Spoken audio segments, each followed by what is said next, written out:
గాలి కాలుష్యాన్ని నివారించడానికి నేను ఎప్పుడూ చెప్తూ ఉంటాను. చూడండి, అక్కడ అరేకా పామ్స్ ఉన్నాయి.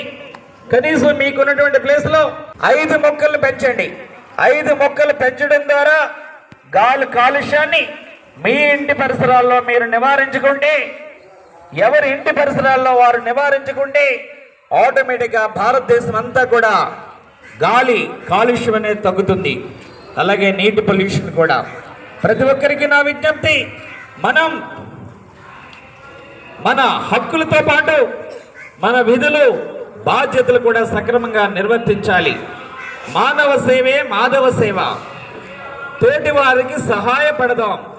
మానవ సేవే మాధవ సేవ. తోటి వారికి సహాయపడదాం.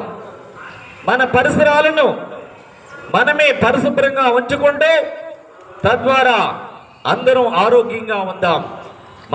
జై భారత్ మాతా కీ జై. భారత్ మాతా కీ జై. జై హింద్.